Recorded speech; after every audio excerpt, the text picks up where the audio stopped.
Yes, thank you very much. Thank you very much indeed, Chair, and thank you very much for the experts who've joined us today to introduce us to a topic that we as the European Parliament are looking for the first time in some depth. And in a way, the outcome is quite uncertain. What we do know is that technologies are capable of most dramatic and profound transformations, say the transition from letters to email, things like that. That was absolutely a profound transformation. And it is entirely possible that we will see with this sort of technology equally in a different area a profound transformation in the way which we conduct our daily affairs, not least because in the areas of payment and in the areas of financial transactions, we still have quite significant transaction costs. Some of these are monetary transaction costs. For example, if somebody works in one country and tries to send back home, back to his home country some funds, remittances, the transaction costs can be very high. And new technologies have the potential to lower that significantly. But it's not only there. I mean, if we look at payments, our day-to-day payments, the fee compared to the cost of technology is still significant. Or even in a sense closer to our daily lives. For some reason, transaction costs or the ease of making payments for content, for good information in the internet is such that right now we still prefer to pay for these things with our own personal data rather than with money. And so there are problems waiting to be solved, and there's a new family of technologies emerging, often summed up in the shorthand of blockchain, that might enable us to tackle these problems. There are many investors out there who have very high hopes that a particular application of this technology will be what they call a killer application. I hope they don't kill anybody in the process, but anyway, a killer application. And I would imagine neither our panelists nor we in Parliament know exactly what this killer application is going to be. But at least we're in the fortunate situation that we think it's sufficiently likely that there will be these kind of breakthroughs, that they will be highly relevant for legislators. And the question is, how should we regulate these things? And the wake-up call in that area, even though we don't know yet whether that's the most important application of the technology, was the Bitcoin. And the Bitcoin caused, it's almost exactly 7 years ago that the Bitcoin was created, and there were ups and downs with the Bitcoin itself. And as an economist, certainly if I had been tasked to design it, I wouldn't have designed it with an inherently deflationary tendency. But that's a technical matter. I think the real question is, if and when one of these breakthroughs comes, how well are we prepared as governments, as legislators, for that kind of revolution? What are the threats? What are the challenges? And so I want to finish my introduction by reading out what Christine Lagarde had to say on the subject in Davos just a couple of days ago. She was saying virtual currencies and their underlying technologies can provide faster and cheaper financial services and become a powerful tool for deepening financial inclusion in the developing world. At the same time, the challenge will be how to reap all these benefits and prevent illegal uses such as money laundering, tariff financing, fraud, and the circumvention of capital controls. And of course, that's only geared towards one particular application in this area, namely the kind of virtual currency in the strict sense of the word. With that, I hand back to the chair. Thank you. Thank you very much. Now I would like to invite our speakers to take the floor in the following order. I would start with Mr. Oliver Sales. I'm sorry if I pronounce, I'm not sure whether I pronounced the name correctly. Mr. Sales represents European Commission. Mr. Sales, you have the floor. Please respect the time limit of 5 minutes. Thank you, Chair. Good morning, ladies and gentlemen. Good afternoon. Many thanks for the ECON committee to organize this hearing on indeed a very interesting topic. I'm not sure whether it's more easy or more difficult for me to speak first, but anyway, I will give my best try. trying to frame a bit what we know and what we don't know about bitcoins and virtual currencies. This is clearly a subject of interest on which you read a lot, you hear a lot. There are many conferences, discussions. So I would say it's a bit of a hype subject, and one of the challenges is precisely to try to be a bit more specific and more precise about this subject on which many people might have some opinions. And I've tried to structure a bit my quick intro along those lines, what we do know and what we don't know. What we do know is that the virtual currencies have some embedded characteristics which make them indeed quite specific and interesting. I'm sure we'll come back to that, but some of those characteristics are the fact that there is a kind of democracy of ledger. There is a large degree of transparency of transactions. There is a quick delivery, no need for settlement, and a fairly high level of certainty on the ownership. So all that makes this technology a potentially interesting tool, even though if we compare it, and that's a bit where I come from, I'm in charge of financial services, retail financial services and payments. If we compare them to classic payment tools, there are still some differences which could trigger some questions. Classical payments are for the time being cheaper. They are almost instant. They are regulated, and they have embedded some consumer protection rules, which is not the case for virtual currencies. The other thing we know for sure is that industry is paying a lot of attention to that.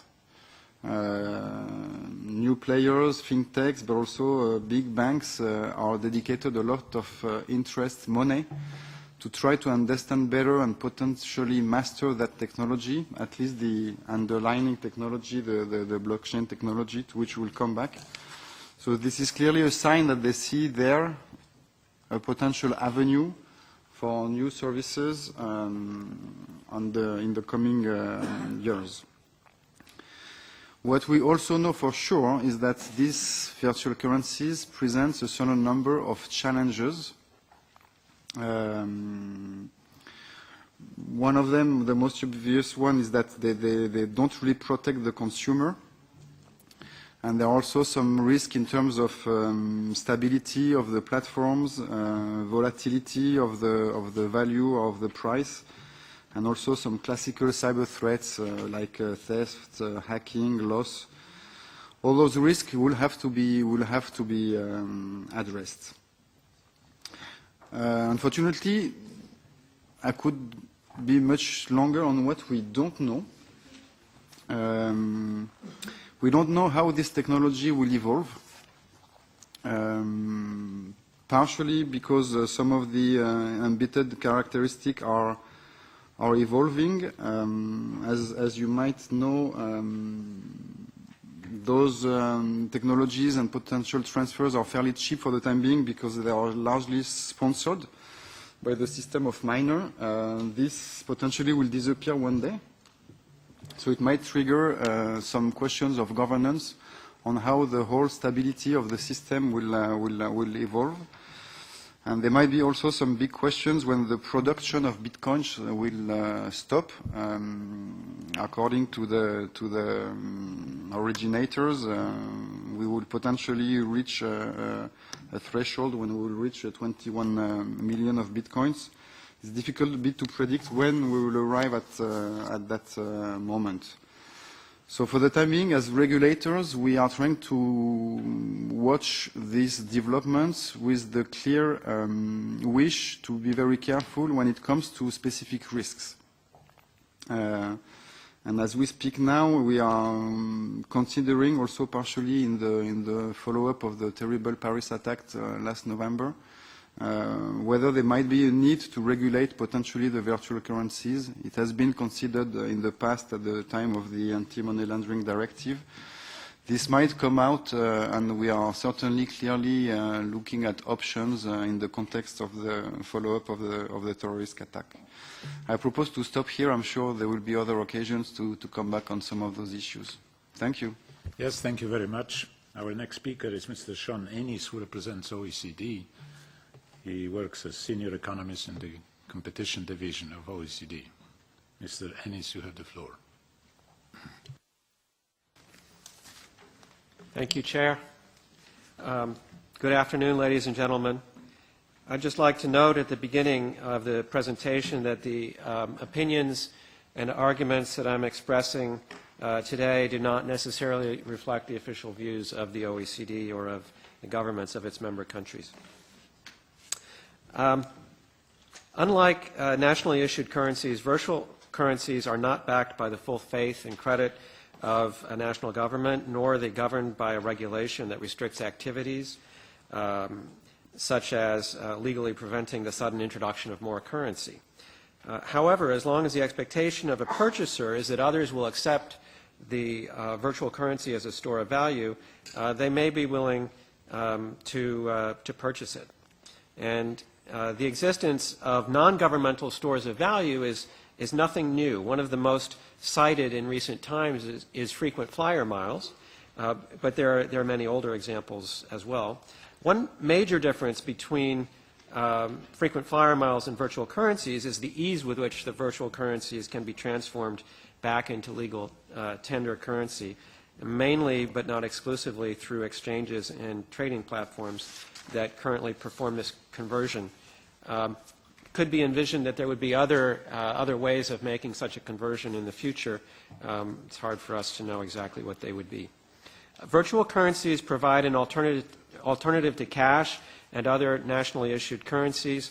They're certainly smaller in total value and more secure in many ways than paper currencies. As a result of the apparent anonymity of transactions, some users of virtual currencies were involved in improper and illegal activities, including money laundering and transfer of value for illegal goods. As a result, some governments have sought to take measures that effectively rule out the use of virtual currencies as a currency.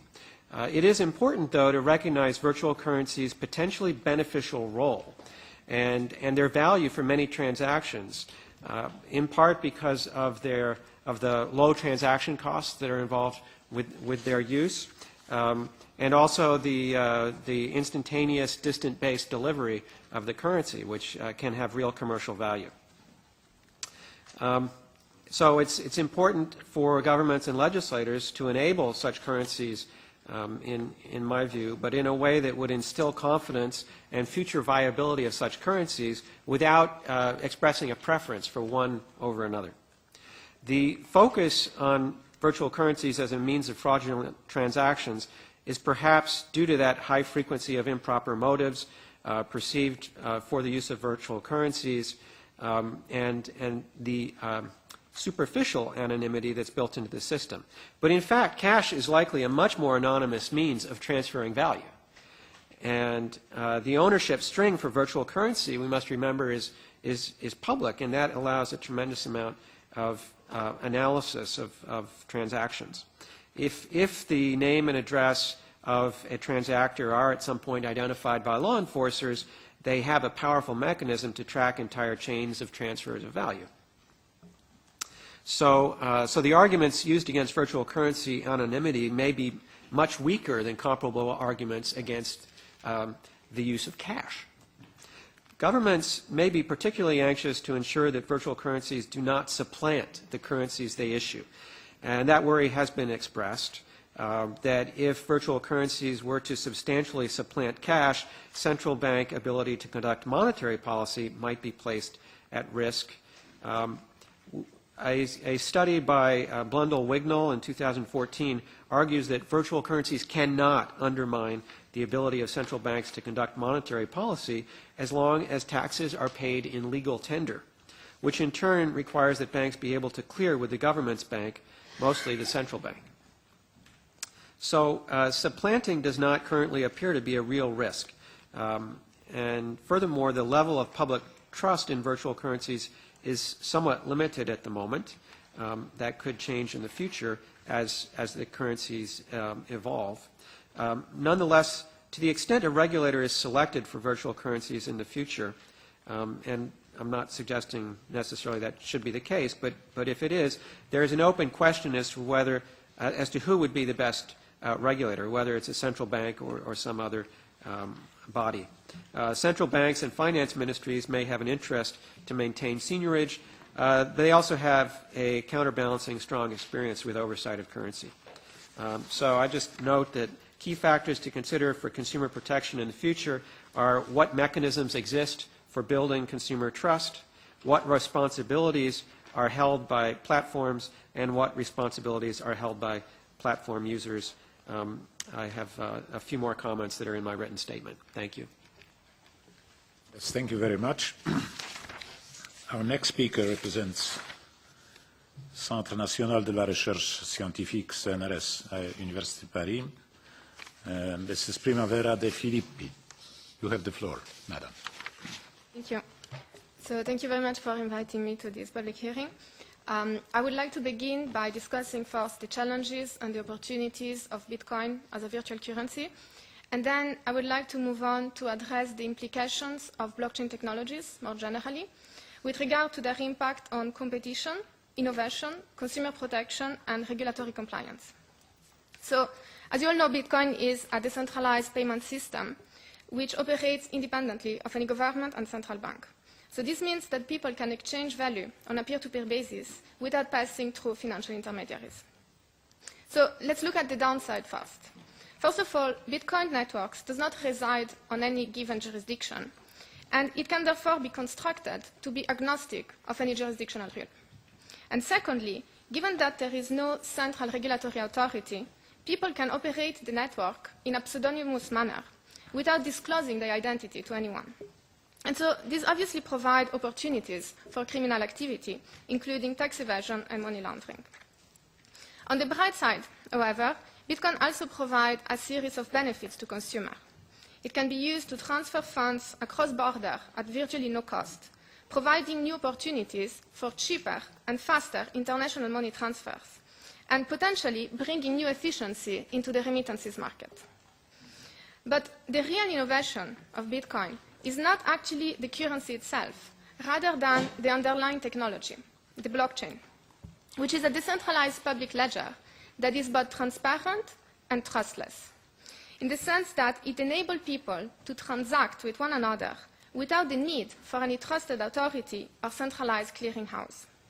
So, of course, I understand that this is a session on virtual currencies, but I think it is extremely important that before regulating a new technology, we understand completely the whole variety of opportunities that this technology provides. In fact, from a regulatory perspective, if virtual currencies provide a series of challenges with regard to taxation, money laundering, and consumer protection, the real challenge is to figure out how we can regulate those in a way that does not impinge upon the consumer benefits that blockchain technology can actually provide in terms of innovation, competition, and regulatory compliance. So the blockchain is, first of all, an important accounting innovation, which can lead to more efficiency and transparency in the field of many financial applications. The blockchain also has the potential to bring down the cost of regulatory compliance, thanks to specific features such as multi-signature and other technical mechanisms, such as, for instance, proof of solvency, which can be used to increase the transparency and the accountability of traditional fiduciary institutions. In this sense, blockchain technologies can be regarded as some kind of regulatory technology, enabling laws to be enforced more transparently and efficiently. One of the key benefits of blockchain to regulation is that it solves the problem of who watches the watcher, which is a common problem in the context of fiduciary institutions. So you probably have heard of the discussion at the World Economic Forum in Davos, and you might have seen the report on blockchain technology, which was recently released by the UK Government Office of Science, which described how this blockchain technology can be used both by the public and the private sector in order to improve governance and regulation. And the bottom line is that the objective of regulation remains the same, but the mechanisms for achieving those regulatory objectives are different, as they can now be achieved in a way that is cheaper, faster, and potentially better by relying on the blockchain as a regulatory technology. Now, the problem, of course, is that the same technology can also be exploited by other parties in order to perform criminal or illegal activities. Many of you have probably heard of the case of Silk Road, an online marketplace where Bitcoin was used as a payment system for the sale of illegal drugs. So obviously, this requires some kinds of regulation. The difficulty is that most regulations today are defined by product with a vertical dimension, whereas blockchain innovation has more of a horizontal dimension. It is a cross-cutting innovation that will affect many sectors of society. And the compartmentalization of this technology into the cryptocurrency debate might actually misframe both the challenge and the opportunities of this new technology. So I would like to conclude with an analogy, which I think is quite meaningful. And it is to compare the blockchain to a platypus, in the sense that this is a new technology that nobody really understands. But somehow, it looks a little bit like many things that we do understand. It can be seen as a currency, as a security, as a commodity. And yet, none of those characterizations properly account for the more horizontal and general purpose nature of the blockchain. And this, I believe, is a key concept that must be understood in order to come up with a sound regulatory framework for this new technology without getting sidetracked by the current hype around Bitcoin and cryptocurrencies. Thank you. Thank you very much, and good afternoon to everybody. Sorry for my arriving late. And the next speaker is, now we go to the representative of relevant market actors, Jeremy Miller from Magister Advisor LLP. 5 minutes. Thank you. Thank you. I appreciate the opportunity to speak with you today and share my views on virtual currencies. I'm going to speak about virtual currencies in the strict sense and spend most of my time talking about Bitcoin. My firm, Magister Advisors, works with enterprise software and fintech companies in Europe. We started our firm in 2011. Previously, I spent 5 years at Goldman Sachs, and then before that, helped build a billion-dollar product line at Oracle Corporation.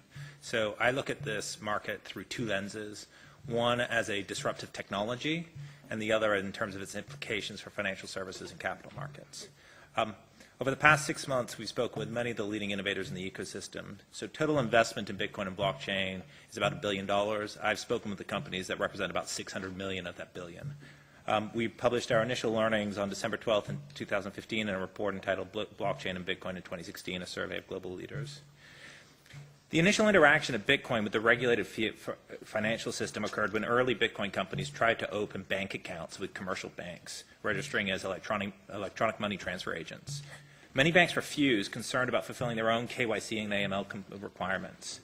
As a result, in large Bitcoin companies today, you'll find up to 40% of the staff working in compliance.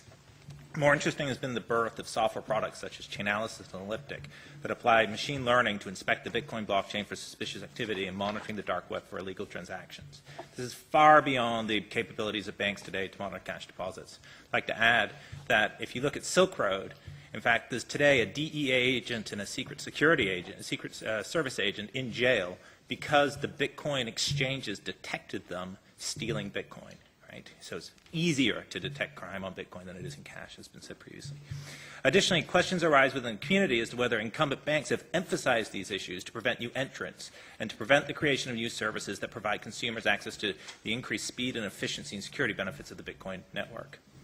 More recently, we've seen the development of Bitcoin-based financial products and services that are clearly more regulated activities. So one example is LedgerX, who's building a physically settled options exchange for Bitcoin. And so they're working with the U.S. regulators to ensure they comply with all the existing regulation for option exchanges, including raising regulatory capital and working with well-known custodians. So in my view, there is no basis for a generic regulation of Bitcoin. It's the financial services and the products offered by the companies, and these are typically covered by existing regulation, as these examples illustrate. Of course, the flexibility and cooperation of regulators to adjust policies to enable a high speed of innovation is important. As a global network, Bitcoin would benefit from some harmonization of European policy, which would increase the reach of the network and the service built upon it almost overnight. You know, in general, though, the view of the ecosystem is by and large that regulators are moving quickly for regulators, but significantly slower than Bitcoin speed. Much has been made over the past few days about the failure of Bitcoin and a rift in the ecosystem, which was manifested from a post by an influential Bitcoin developer leaving the community. In particular, this highlighted some technical issues or the lack of resolution of technical issues such as increasing the block size. What has not been well reported is how the ecosystem responded. Within 96 hours of the initial post, the majority of the large Bitcoin transaction processors in the world agreed to a hard fork and increasing the block size. And I'd like to highlight 3 key observations from the process. One is the institutionalization of Bitcoin is being led by the largest and most important companies in the ecosystem working with a core group of developers. This is a big positive in terms of providing leadership and governance and direction for Bitcoin overall. Bitcoin is no longer a hacker community, right? It's run by big companies. And those big companies are trying to comply with existing regulation and spending millions and millions of dollars to do so. The convergence of these players creates a natural platform for future governance. And, I suspect we will see a formal industry body come out of this. And importantly, this is a global network, and so there's a real need to involve China, and that's actually happened in what we've seen. So we've seen the Bitcoin ecosystem come together to work collaboratively, independent of any central organization, to actually solve the problems it's faced. So in short, the Bitcoin ecosystem is by and large self-governing. Existing regulation typically applies to the services offered. Regulators are by and large viewed as supportive, even if they're not capable of moving at quite the same speed. And the largest companies in the ecosystem are quickly providing the platform leadership required to keep a stable network. The net result of this is a flurry of innovation delivering to European consumers new financial services and products, typically with lower cost and greater quality than the services of incumbents. Thank you very much. Now, Dr. Tahir Sabri, Chief Executive, Electronic Money Association. Please, the floor is yours. Thank you, Mr. Chairman. Thank you, ladies and gentlemen. Our organization represents new and innovative providers of means of payment in the EU. It was founded just after the first electronic money directive was introduced in Europe in 2001, 2002. And our experience and the words I'd like to say this morning are really about what it takes for a new means of payment to succeed and what actually to expect in a realistic sense from a product, regardless of how attractive the technology is. If one is looking for innovation and if one is looking for greater efficiencies in the marketplace. We've had two bits of experience that are relevant in this context. The first one was in the 1990s when we had generally a failure of a whole range of products which were designed to replace cash in the EU. In Germany there was something called Geldkarte, in the UK something called Mondex, we had Visa Cash, Proton, Banksys. A lot of these had very limited success. Later on in 2000 and on, obviously the internet grew, and that created an opportunity which wasn't there before. In other words, all of a sudden there was a need for a means of payment which was not satisfied by existing means of payment. And that created the opportunity for a lot of new payment service providers. And I think that's quite key. There was another learning. We also discovered that trying to promote a new means of payment as a financial services product to the retail consumer generally fails. In other words, most new means of payments have to be marketed and sold and regulated as a retail consumer product, in the same way that one would do marketing of products and services in a supermarket, for example. Why is this important? It's important because it brings us on to regulation. There are two aspects to regulation. One of them is financial crime, and the other one is financial services regulation. I'm being very broad in categorization. As far as financial crime is concerned, industry as a whole is pretty agreed that regulation is a desirable thing. In other words, if we don't regulate in order to deter and dissuade criminals from using these products, and forcing a lot of the providers, perhaps not forcing, but encouraging them to put in place good controls, the products themselves will become disreputable. We have examples of this. E-gold, gold money were precious metal currencies in the early 2000s, which became very attractive to criminals and were then destroyed. There's actually a very similar product called, I believe, something like POC Unix, which emulates these, which is pretty new. But the point in all of this is anti-money laundering legislation, counter-terrorism financing legislation is actually a welcome thing. Which leads us on to the last thing, which is financial services regulation. This is more difficult. We have one example of something quite interesting. You would have all have heard of M-Pesa. I think it's the poster child of mobile payments or payments with MNOs, which was very successful in Kenya, but which was extremely difficult to replicate. So it was successful, and every time you go somewhere, it'll tell you M-Pesa, and you wait to hear the next M-Pesa, and it really doesn't happen. There was no regulation pretty much in the early stages of M-Pesa. M-Pesa prospered in a very low regulatory environment, and regulation only came very late. That's not to say that regulation doesn't have a role. It does.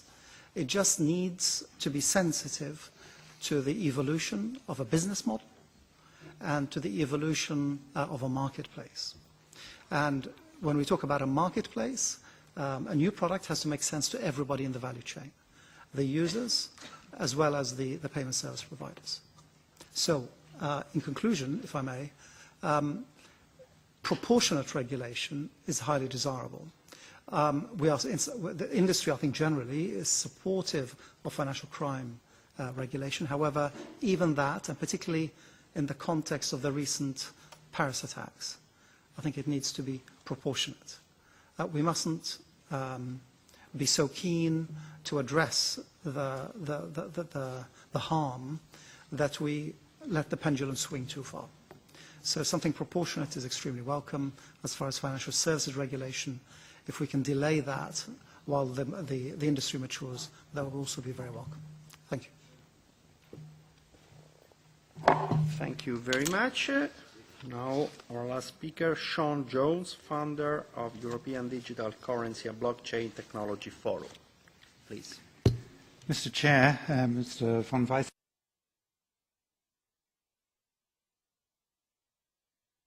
today. The first cryptocurrency, Bitcoin, started something as profoundly transformational as the Internet. At the same time, a currency and a payment system, a digital representation of value with its own built-in value transfer system, and a form of digital cash that behaves a little like a commodity. This experiment in democratized money has produced an underlying technology that you've heard of already, blockchain, that delivers trust in an otherwise trustless realm. It has the ability to provide an incontrovertible single source of truth that cannot be altered or corrupted. The potential of this trust mechanism has not been missed by the public sector and private sector. In government, finance, pharmaceuticals, media, arts, charities, and hundreds more sectors, businesses are looking at ways blockchain or distributed ledger technology can drive efficiencies, create value, and build growth. Even regulators are looking at distributed ledger technologies as a way to improve their effectiveness. Contrary to popular belief, the attribute enabling much of this technology is transparency. Ledger entries are present for every participant to see, and trust is therefore achieved through a combination of openness and cryptography.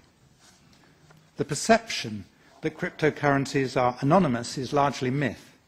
The reality is they are pseudo-anonymous, not actually anonymous, but having the appearance of being so. The corollary, that cryptocurrencies are mainly used to launder money, is grossly overstated and unsubstantiated. The ability to trace past transactions render virtual currencies highly unsuitable for money laundering. The best estimates of global money laundering, according to UNODC and the Financial Action Task Force, are around $1.6 trillion, or 2.7% of global GDP in 2009. Compare this figure with the total dollar value of cryptocurrencies at around $7 billion. The largest cryptocurrency, Bitcoin, accounts for over 90% of all the cryptocurrencies today, and detailed analysis of its blockchain, something made possible by its inherent transparency, allows us to deduce that virtual currencies account for something considerably less than 100,000th of 1% of global money laundering. According to a recent Europol report, 500 euro notes account for 30% of the 1 trillion euros banknotes in circulation, despite not being a common means of payment. It would not take too much to conclude that the euro is at least 92 times more likely to be used in money laundering than virtual currencies. Now, the UK has perhaps undertaken the most work within the EU to gather evidence of the use of virtual currencies in money laundering. Its National Risk Assessment of Money Laundering and Terrorist Financing, published in October last year, placed virtual currencies at the bottom of a list of 12 thematic risk areas. Banks, of course, came at the top of the list with a risk rating 14 times worse than that of virtual currencies. And it concluded that the money laundering issues concerning digital currencies are similar to the issues identified with many other financial instruments, such as cash and e-money, and that digital currencies are currently not a method by which terrorists seem to raise or move money. Now, as the number of use cases for distributed ledger technology grow daily, they include a broad range of financial services, through collateral management, reference data, micropayments, trade credit, supply chains, identity, KYC, aid disbursement, being just a few. Over 40 global banks recently joined together in one consortium alone. And central banks, including the ECB, the Bank of England, and the Fed, are investigating the potential use of distributed ledger technology to provide digital fiat currency. In a 40-page IMF discussion note on virtual currencies published last week, its authors concluded new technologies are driving transformational change in the global economy, including in how goods, services and assets are exchanged. An important development in this process has been the emergence of virtual currencies, which offer many potential benefits, including greater speed and efficiency, and ultimately promoting financial inclusion. Distributed ledger technology offers potential benefits that go far beyond virtual currencies themselves. And if I may just briefly enumerate my 4 suggestions. In ECON's careful deliberation on virtual currencies, I would respectfully urge you to understand that they are still in the experimental stage, to recognise that the value of virtual currencies is still tiny compared with money supply, and to follow the ECB's recommendation in its second report on virtual currencies that there is no need to amend or expand current EU legal framework on virtual currencies. But if you are minded to propose legislative action, to limit such action to anti-money laundering and countering terrorist financing by following FATF's recommendation to target the gateways between virtual currencies and the regulated financial system, and not regulate users who obtain virtual currencies to purchase goods or services. And finally, to encourage and support the development of this innovative, transformational technology within Europe's digital agenda, allowing the Internet of Trust to flourish and bring positive improvement to Europe's economy and its citizens. Thank you for listening. Thank you very much for your presentation. So now it's time for the discussion with our members. I will start with Brian Hayes. 3 minutes each speaker, please. Brian. Thank you very much indeed, President. Can I welcome this discussion today and thank the rapporteur for organising this discussion with the experts we have just heard from. Obviously, there are many knowns and unknowns here. I suspect the unknowns are much more dramatic and obvious than the knowns.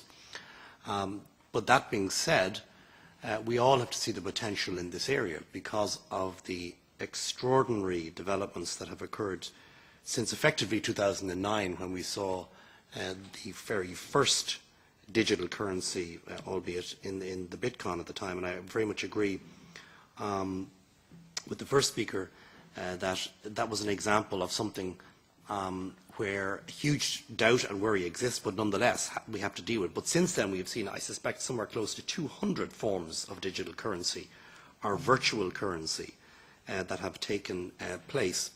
My question really is, and it puts up the very last point that was made in the presentation, this suggestion that there is no current need to expand EU legislation in this area.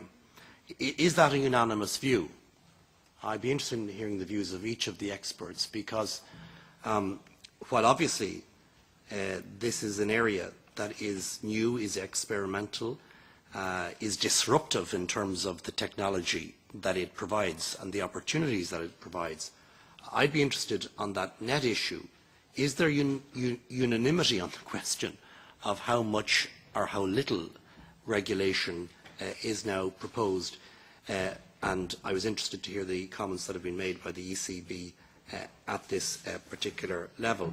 Because when I put a question to the Commission, my reply to that question on the 28th of November 2012 was, and I just want to quote it briefly onto the record, President, in this context there have been certain discussions to include an approach along the lines of the EBA report in the text of the draft directive, where EBA refers to EU regulations and directives that are explicitly aimed at faster transactions and are increasing financial inclusion, which is closely related to virtual currencies. The negotiations are ongoing.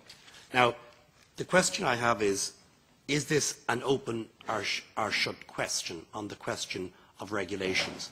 And how widespread is the view shared at the last speaker that there was now no need for EU legislative action in this area, outside of the obvious difficulties that still emerge in terms of the areas of crime? And I think that is the explicit question that we need to get some answers from today. Thank you. Thank you, Brian. For the ECR group, I don't see speaker, so Peter Jacek. Thank you, President. Well, in fact, number of questions I wanted to raise were covered already. So there's one remaining I'm interested in, and that's how to deal with confiscation of virtual currencies in cases of money laundering. So some private companies have indicated that they would have the means at their disposal to do so, but the question is, would it be practical or possible to be the case? And in this respect, who should be ultimately responsible for the management and guarding of confiscated virtual currencies? And what would happen to the currencies which were confiscated? Thanks. Thank you. Miguel Viegas.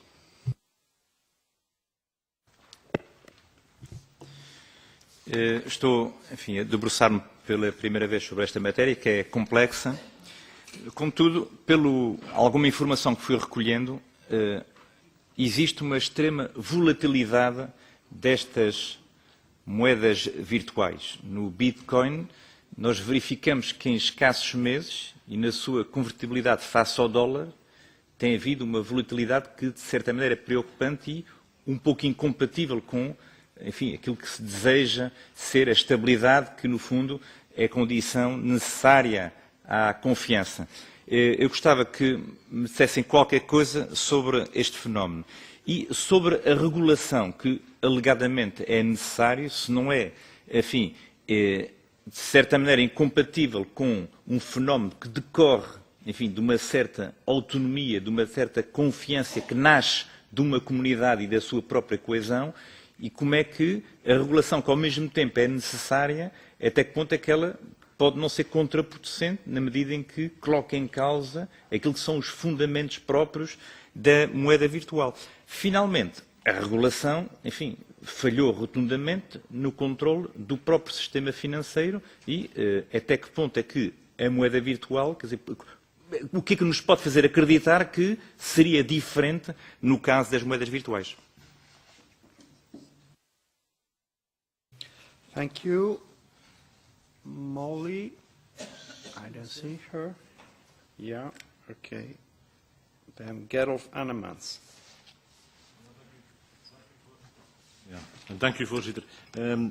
Ook voor andere munten zoals de euro of de dollar is uiteindelijk het onderpand dat er tegenover staat min of meer afgeschaft bij de afschaffing van de goudstandaard. Dus de vraag of de stelling dat deze virtuele munten eigenlijk een soort hype zijn, iets dat dikwijls komt uit de hoek van mensen die van oordeel zijn dat er een bedreiging uitgaat voor regulerende centrale banken, zou dan eigenlijk opgeheven worden. Dus bent u even pessimistisch, is mijn vraag, ten aanzien van het feit dat het maar een hype zou zijn, of denkt u dat het toch meer is dan dat? In Amerika, in de Verenigde Staten, is ook bepaald dat het een commodity is. Is dat om redenen dat sommigen daar graag belastingen op zouden heffen? Bent u het daarmee eens? Kan het hard gemaakt worden? Dat is mijn tweede vraag. En bovendien, laatste vraag, illegale transacties, veiligheidsrisico's, worden die niet volledig teniet gedaan door het feit dat bitcoin en andere virtuele munten toch altijd een specifieke code of een nummer hebben dat opspoorbaarheid waarborgt? Dank u.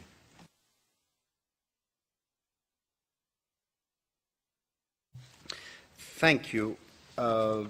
Before going to catch the eye, maybe the rapporteur after the presentation of our speaker would like to make questions or comments. Please, Jakob. Yes, thank you very much, Chair.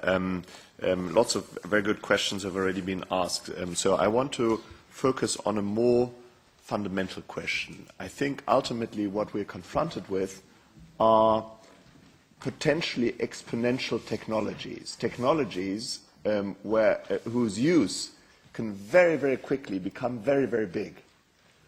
And so I think from a philosophical point of view, the question is how can we regulate these technologies or at least monitor them before they become so big that they have systemic relevance without stifling their development. And let me give you an example for what I mean. Not a very long time ago, the dominant technology for messaging, sending messages with mobile phones was the SMS. And then all of a sudden, and that was very, very fast, WhatsApp emerged. And perhaps sending messages isn't so sensitive an area, so when it was discovered, after WhatsApp was already very, very big, that they had a serious security flaw, then people somehow said, well, they need to fix it and it's fine. But just imagine for a moment, we've had a similar problem in a decentralized, autopiloted virtual currency, where once you've done a transaction, it's irreversible. That's part of the virtue of the technology. So there's this design flaw. All of a sudden, there are all these illicit transactions that shouldn't have happened. It's discovered. There's no governance structure that would allow you in a good way to deal with that problem, to fix the software. I mean, it's incredible the amount of time in Bitcoin people have spent on trying to change the technology, the protocol, such that they can have more than 7 transactions in a second.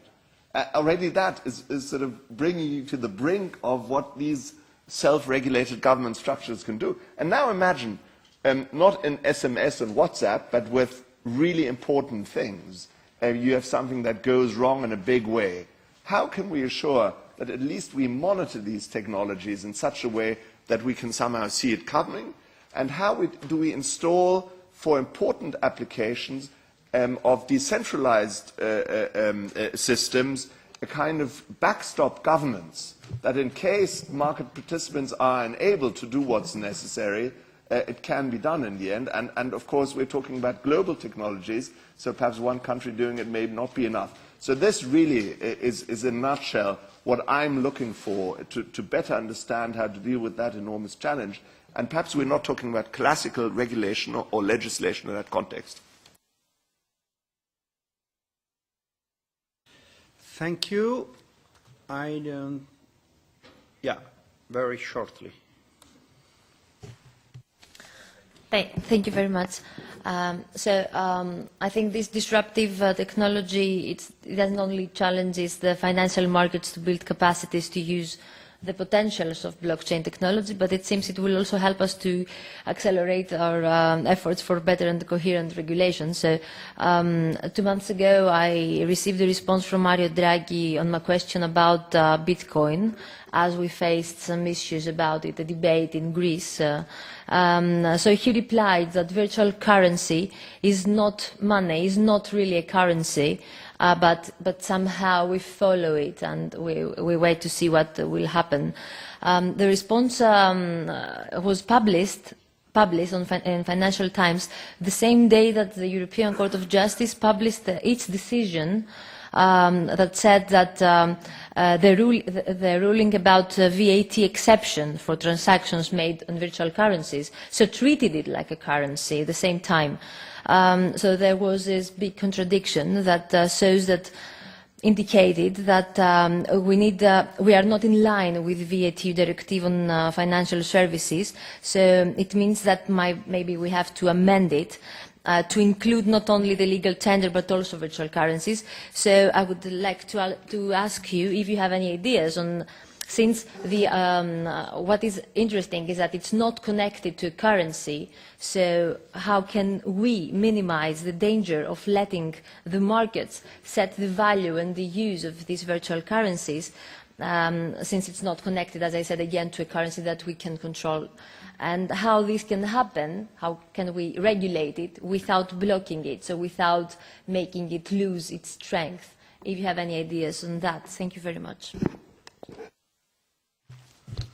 Okay, now it's time for our speakers for the questions. I would ask you to stay in 2 minutes each of you.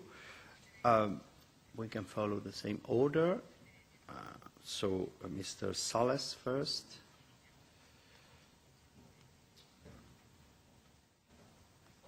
Thank you. Well, a lot of interesting insights, a lot of interesting questions. Actually, I could have been happy to hear the representative of the business and associations before concluding, but I'm happy to follow the order you have proposed. I think the best questions, amongst many others, has been put by Mr. Van Weizsäcker. One of the big challenges is not yet how fast and how far to regulate, but is how far to monitor correctly these fast evolving patterns and technology. It's easy to fail when you regulate. You can be too early, you can be too late, and with the technology we are confronted with, it could be easy to miss the target or to be overcome by technology. So from the European Commission perspective, we are more on indeed the monitoring side. We want to understand better what is happening. We tend to say that we are, as regulators, agnostic. So here the cutoff line is a bit like our colleague Sabri has indicated. Where we have to be a bit more careful, more rapidly, is when it concerns financial crime. Unlawful activities, money laundering, tax evasion. So that's we are reflecting whether we could move a bit more rapidly, both because it was discussed in the past 2 years ago in the context of AMLD and PSD2, but there was no agreement to embed partially virtual currencies in the regulation. And of course, we are also discussing that in the context of the terrible Paris attack. But for the rest, as far as regulating more in terms of financial products, we are not in a hurry, and we want to make sure that any potential answer will be targeted, timely, and that's why this kind of discussions is interesting, and I've learned a lot already from the other speakers. Thank you. Thank you. Sean Ennis. Thank you, Chair. I would just make some very modest comments because I think it is so difficult to predict the actual course of events that would be pursued in the absence of regulation. But I can easily imagine that in 5 years' time, the structure of these markets would be something that is completely unpredictable now, and that if we were to introduce regulations that are designed specifically for the current situation, we may miss the future tendencies and actually even stop them from in their course. So stop potentially very beneficial developments from happening. So I'm very modest about potential for regulation. It does seem that we recently had a session on disruptive technologies in the financial sector at the OECD in October of 2015, and we had some very interesting discussions there, and also looked at another area of disruptive innovation, which is peer-to-peer lending. And we looked at regulation in peer-to-peer lending, and the United Kingdom has developed a very special regulatory treatment of peer-to-peer lending that is fairly supportive of the new industry and gives it perhaps lower regulatory requirements than established entities. Also takes into account the fact that there's not creation of money that's taking place in peer-to-peer lending. And so there's a very proportionate regulation in the UK. If you look at the extent to which peer-to-peer lending has grown in Europe, the UK is so far out in the lead compared to other countries that I think there may be some lessons to be drawn there. And the one thing they have done is to regulate in a way that enables new technology and to give treatment for peer-to-peer lending that will increasingly be like treatment of other types of lending, for example, for tax purposes or for personal savings. Thank you. Thank you. Primavera De Filippi. Thank you. Yes, I have mainly 3 points. The first one is that it is important that, of course, we regulate this technology, but the question is we have to do it properly. And one important point that I would like to stress is that we have to pay attention that when we regulate one particular application of the technology, so most notably in this case, Bitcoin or virtual currency, this regulation can also have an impact on the rest of the blockchain technologies. And we need to take this into account when we regulate this application. Most notably in the case, for instance, of all those new blockchain-based applications which rely on the concept of tokenization, where the token have actually hardly anything to do with virtual currency or with security, but it is actually just an access token for a service. So regulating virtual currency is necessary, but we need to really try and foresee what is the impact of the regulation of virtual currency on the ecosystem of the blockchain more generally. The second point is that it is also kind of dangerous to expand existing regulation to blockchain-based operators without actually adapting the regulation to this new technology. This with regard to 2 important points. One is the privacy. So applying traditional anti-money laundering and know your customer regulation to a technology which is transparent and which is traceable, like the blockchain, might actually add a lot of privacy problems that do not exist in a centralized system. And secondly, in the case of fungibility, so again, because of the traceability of the technology, regulating a system so that any currency or any transaction that is issued from a criminal activity or from money laundering might actually reduce the economic fungibility of the virtual currency.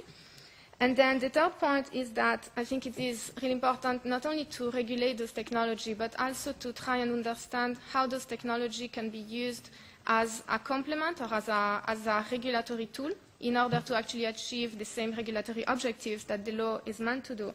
And for this, I would like to give 3 examples. In terms of policy mandates, we have the question of safety. We have the question of consumer protection and financial transparency and accountability.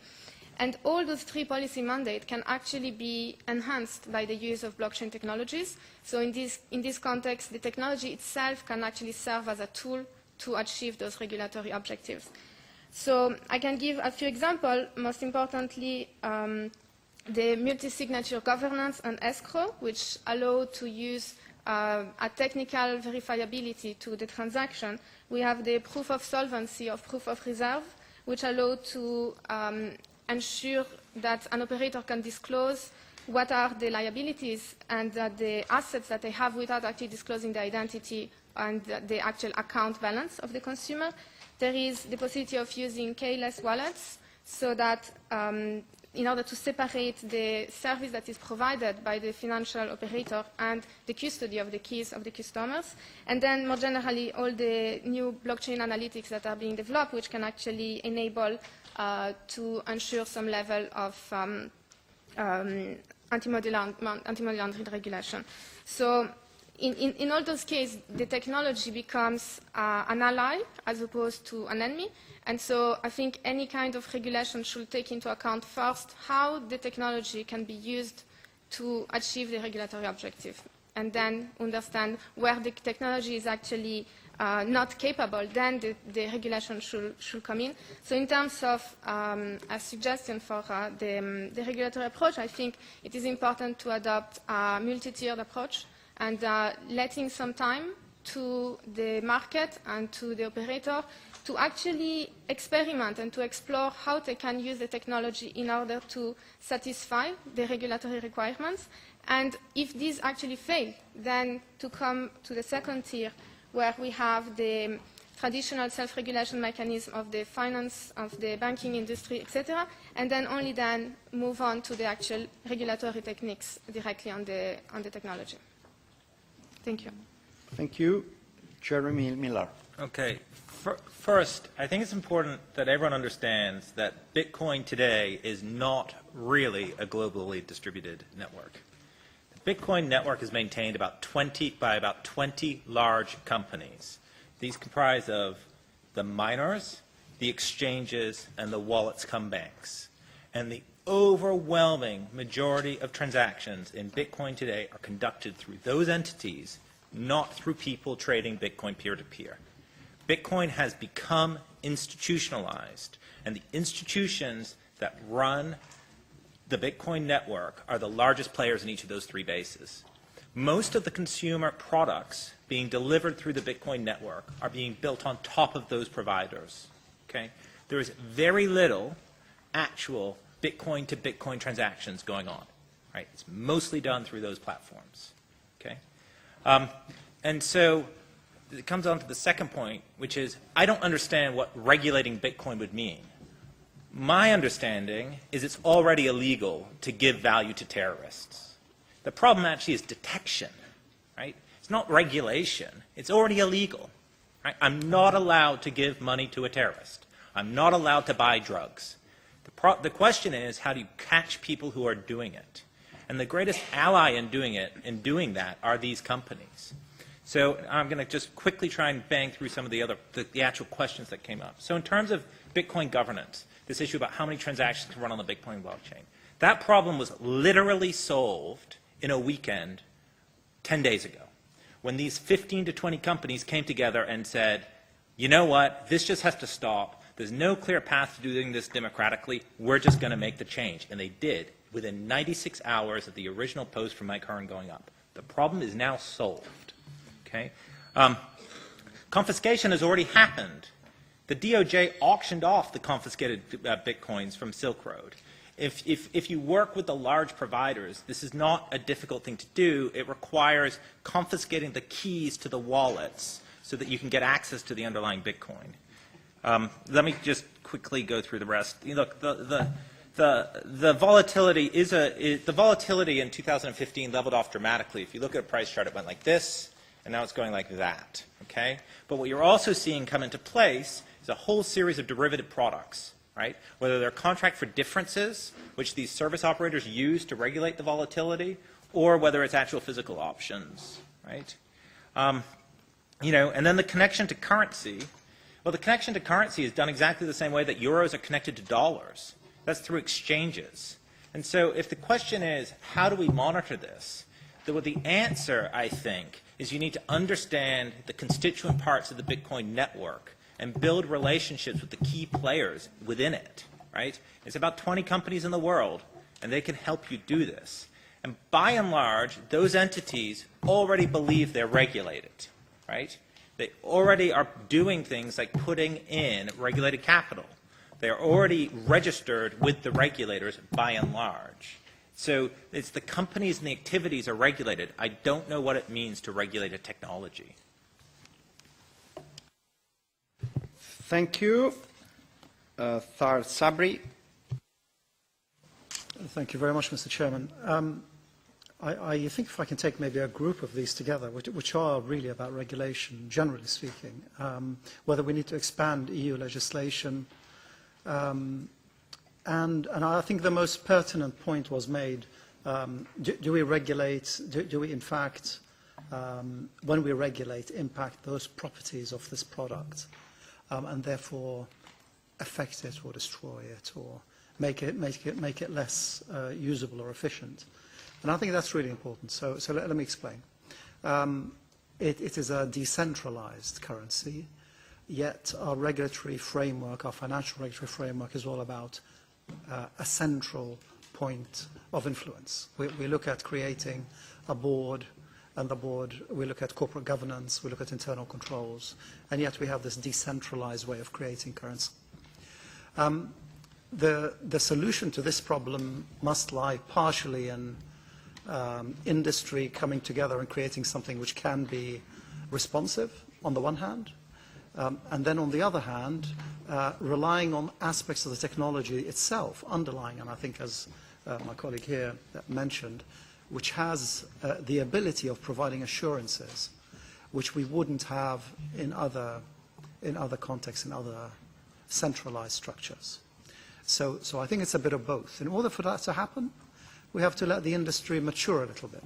I think if we try to apply a financial services prudential regulatory regime to the Bitcoin world today, we would probably be applying it to a very malleable, very incomplete structure. And we wouldn't be effective, and we wouldn't encourage the industry to grow. I'd like to focus specifically on anti-money law. Come to the conclusion. Yes. So on anti-money laundering specifically, there are aspects of the AML regime which are going to be problematic. The fund transfer regulation, which requires the attachment of originator information to transactions, is going to be very difficult to comply with, and some kind of allowance for that must be taken into consideration. And also, focus must be on the exchanges, where fiat currency comes into contact with virtual currency. I think if we stray beyond that, again, we're going to create more difficulties than we're going to provide solutions. Thank you. Thank you. Siân Jones. Thank you, Chair. If I may whiz through very quickly many of the points that have not already been covered so far, and I would stress that I echo Ms. De Phillippi's and Mr. Miller's comments on regulation per se. I don't think I can add to those. As to Mr. Hayes' questions, the 200 forms of virtual currencies are probably something closer to 600 today. Most of them are irrelevant. One or two have some very specific purposes that may or may not turn out to be useful. But all of them pretty much have tried to represent an improvement on various elements of the original Bitcoin concept. Whether Bitcoin will be the one to survive, or whether it'll be son of Bitcoin, or daughter of Bitcoin, or Bitcoin 2, or something entirely different, time will only tell. The question of volatility, I think, is very simple. It's driven by the idea, as happened with the internet in the 90s, that this is a wonderful new world, some of which may be worth an awful lot at some point in time, and it's all driven by speculation. As I mentioned in my address, this is a technology which is in its infancy and is still in an experimental stage, and in time that volatility and the speculation that's driving it will diminish. Whether Regulation is necessary, whether it's counterproductive. I would only say that it's not necessary now, not beyond the existing anti-money laundering and related legislation. If it is soon, then it will be counterproductive. Regulation, if and when it comes, should focus on the intermediaries at the gateway between fiat currency and virtual currency. Should it be taxed? Well, money isn't taxed. It's the income that's taxed, the profits that are taxed, and the situation is really no different than in a cash economy.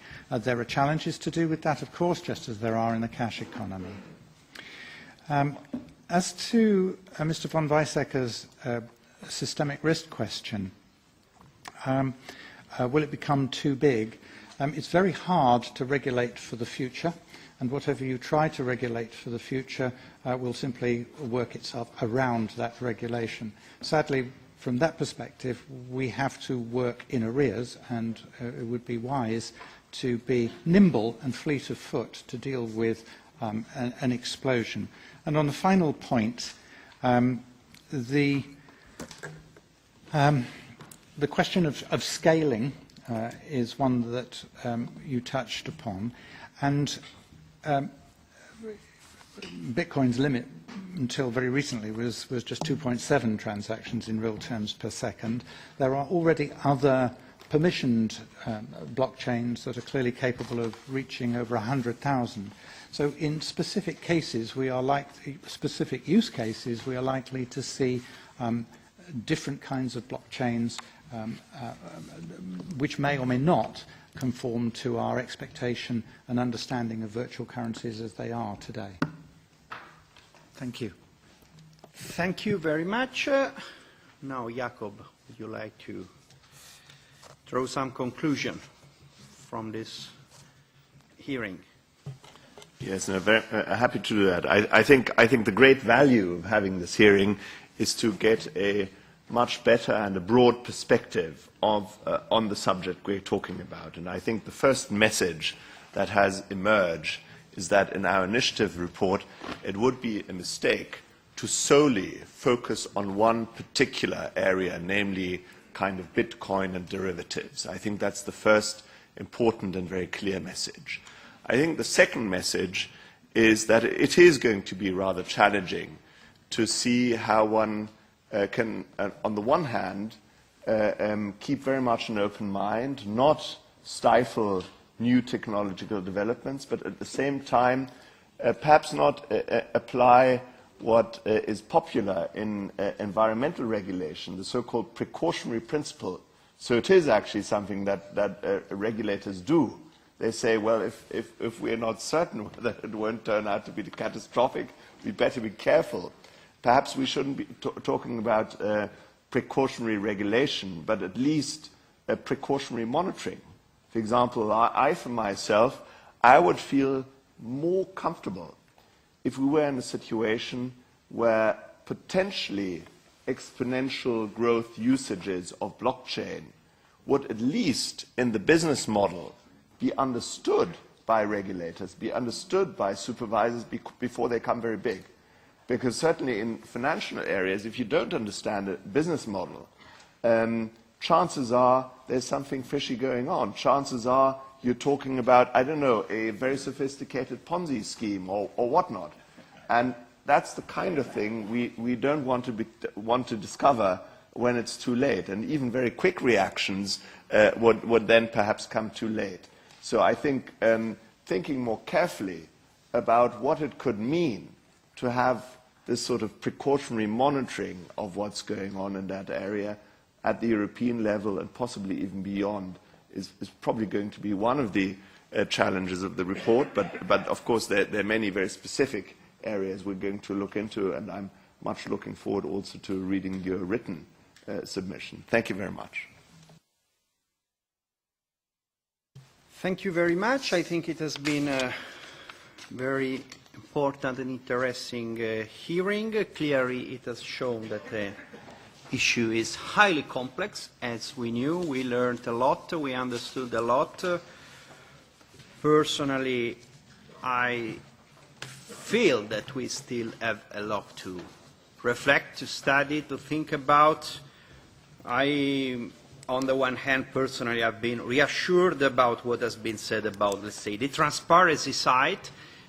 On the other hand, I've not found so far answers to the more basic questions that may arise concern. So what really the very concept of decentralized currency means. So something that requires work to be produced, like gold in the mines, but it has not a use value and is not backed, on the other hand, by sovereign, that means democratic, let's say, currency. So this difficult I understand that many think that this is sometime over, that is more blockchain, more a technology, but still the very basic element of this may raise concern and still, I think, require further effort from our side to arrive to an understanding. But this has been a clearly very important first step.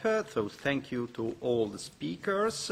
I give you, we will have the presentation of draft report 16th of March, deadline for amendment 22nd of March, and then discussion of amendment. This is, I suppose, provisionary time scale. 19th of April, vote 15th of April, and May 2 for the plenary. Very ambitious and intense, let's say, program. And so thank you to all of you, and you will look forward now.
Dear colleagues, please, may I ask you take seat, and I would like to welcome Mr. Georgiades, Finance Minister of Cyprus, to today's economic dialogue at the ECON Committee in the framework of the 6 and 2-pack regulation.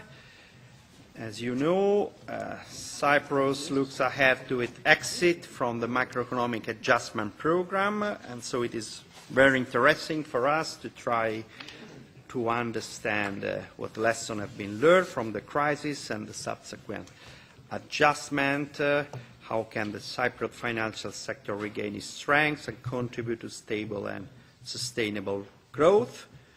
As you know, Cyprus has been under an assistance program ending in March 2016, The financial package amounts to 9 billion from the ESM and 1 billion from the IMF, and the 8th and last review of the program took place in November last year, and the general assessment by staff team from IMF, European Commission and ECB was positive.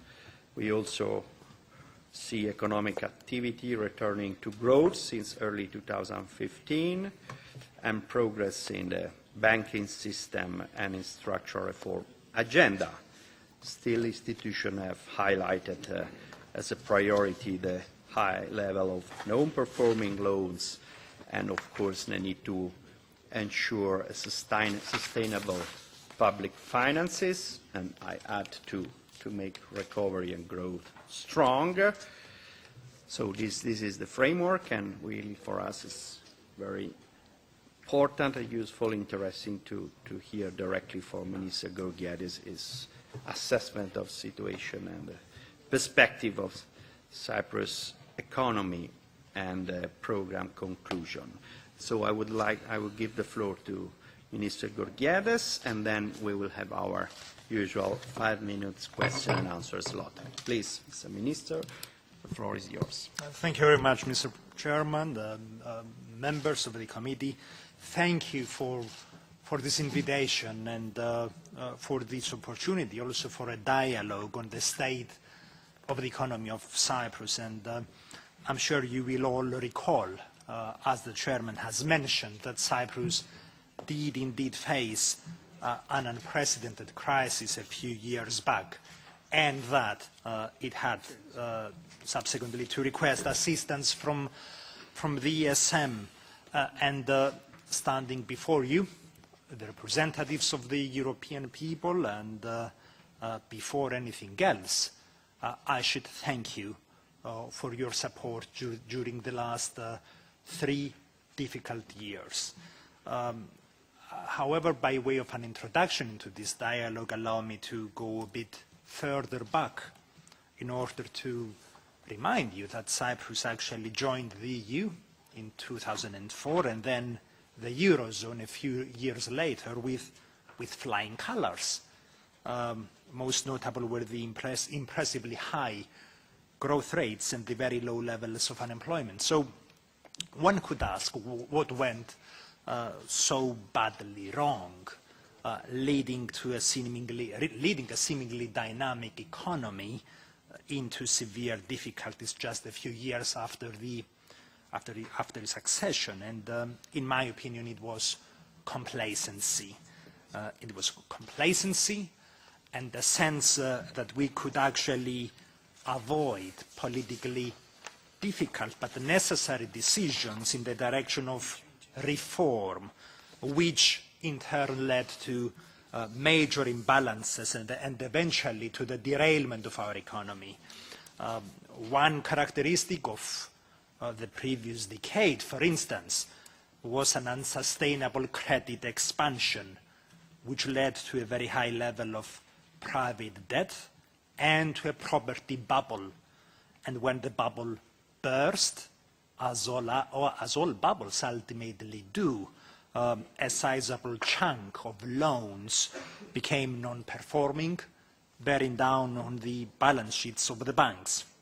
A second characteristic of that era of irrational exuberance was an equally unsustainable growth in public spending, especially on the payroll and on welfare spending.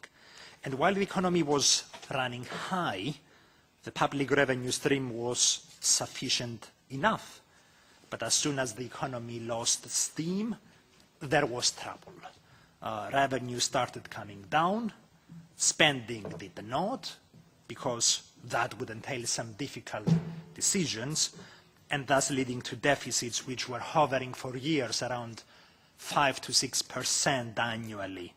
So it was a combination of fiscal and banking imbalances, but primarily a failure to tackle them in a timely manner, which brought our economy to its knees. It has to be said, however, that there was a political decision also, actually a political decision at EU level, which delivered the major blow to our banking system, equivalent to 25% of the GDP, and I am referring to the haircut of the Greek sovereign debt. I'm not criticizing the decision as such, but the Greek PSI should have been combined with a support program for the Cyprus financial sector.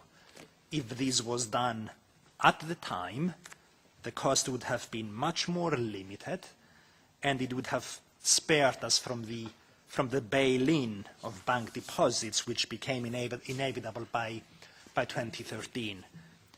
But in any case, by early 2013, Cyprus was facing a perfect storm. The public coffers were literally empty. Our cash reserves were enough for a month. Our banking sector was on the brink of collapse. The real economy was already in recession. In fact, the first round of recession came as early as 2009. Unemployment had already escalated at 15%, up from 3.5 in 2008. The country had lost access to the international markets, and it was still without a support program. So it was bad. Our administration took over exactly at the peak of the crisis. We swiftly agreed to a support program with the ESM and the IMF, and we got down to work. So, Mr. Chairman, ladies and gentlemen, 3 years on, I can report that the situation is much improved.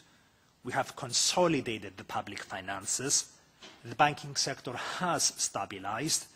We have re-established market access, and the economy has exited the recession and is back on positive growth rates.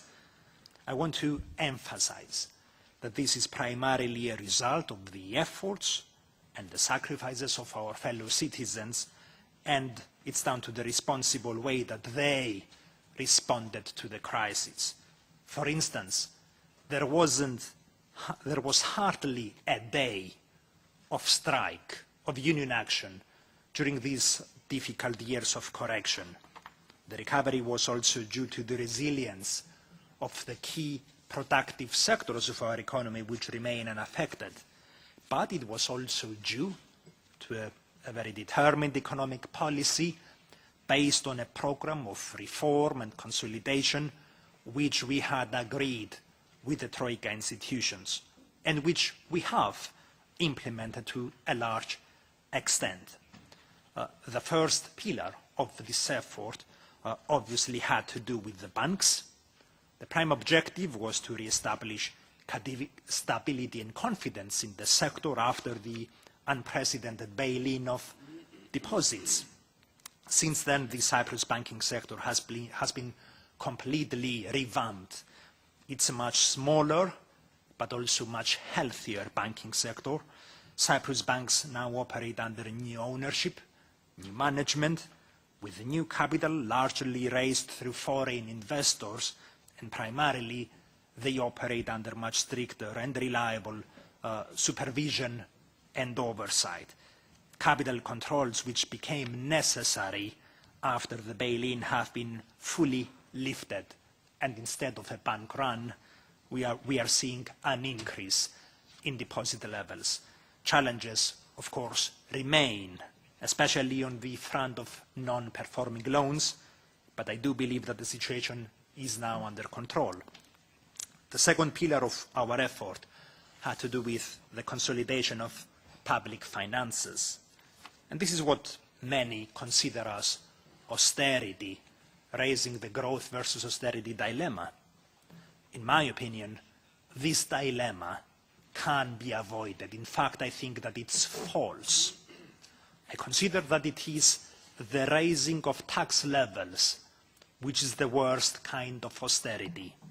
This is the austerity imposed on households and business by a state which is intent on maintaining its spending levels no matter what. Especially tax hikes during a downturn will only make things worse. It was a remedy which was tried and tested in Cyprus until early 2013, and it was one which failed. Balancing the budget whilst avoiding further tax hikes is not austerity. It's common sense.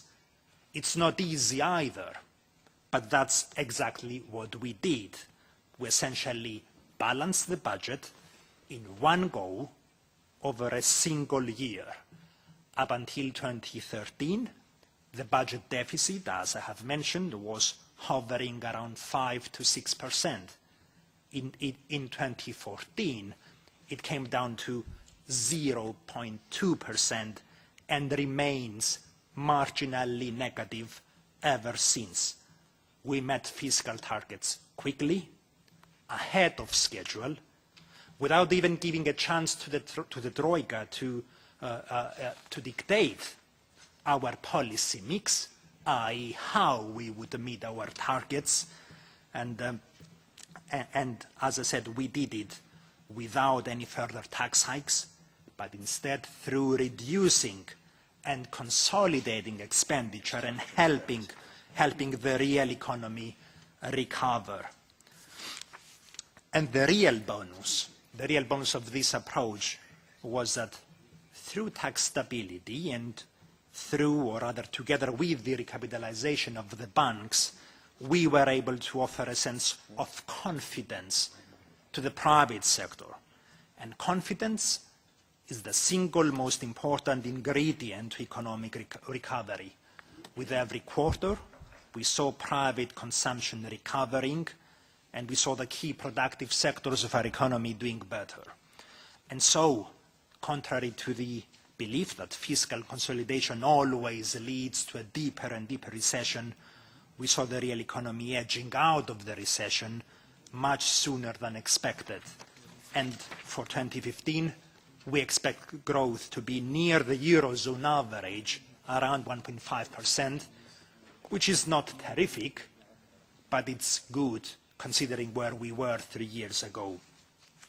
Mr. Chairman, members of the committee, stabilizing the economy, re-establishing access to the markets, and returning to positive growth rates were key objectives of our economic policy.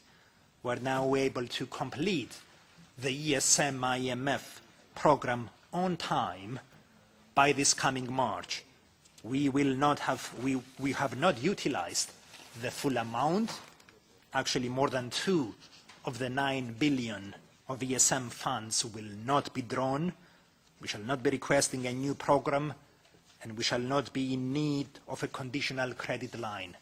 We can take it from here. But let me emphasize, and I'm concluding on this note, that the effort is far from over. Cyprus has proven to be a resilient and competitive economy, but at the same time we know that we can do even better. Ultimately, what we need in Cyprus and actually across the EU is sustainable growth over a longer-term horizon.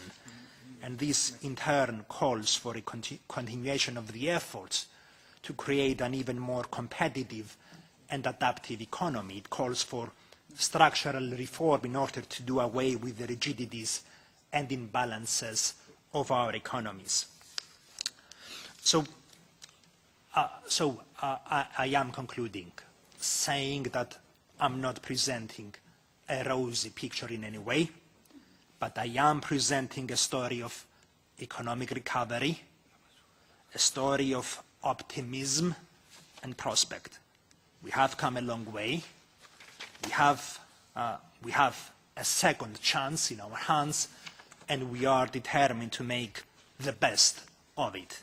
We shall continue promoting the much-needed changes and reforms. We shall maintain fiscal discipline even after we are out of the program, and we shall continue the effort of creating an even friendlier business and economic environment. And you can consider Cyprus to be a reliable and dedicated member of the EU and the Eurozone, one that is no longer on the list of problems for the European Union, but actually one which is ready and willing to contribute actively towards our common objectives. Mr. Chairman, ladies and gentlemen, thank you very much. Thank you very much, Mr. Gurkiades, for this very interesting introductory remarks. And now the first speaker for the EPP group is Georgios Kritsos. Ευχαριστώ κύριε Πρόεδρε. Καταρχήν αισθάνομαι την ανάγκη να δώσω συγχαρητήρια στον κύριο Γεωργιάδη για τις πολύ καλές επιδόσεις του και φυσικά τις επιδόσεις της κυπριακής κυβέρνησης και της κυπριακής οικονομίας. Έλληνες και Κύπροι θεωρούμε ότι είμαστε αδέλφια, αλλά πολλές φορές τα αδέλφια έχουν διαφορετικές επιδόσεις.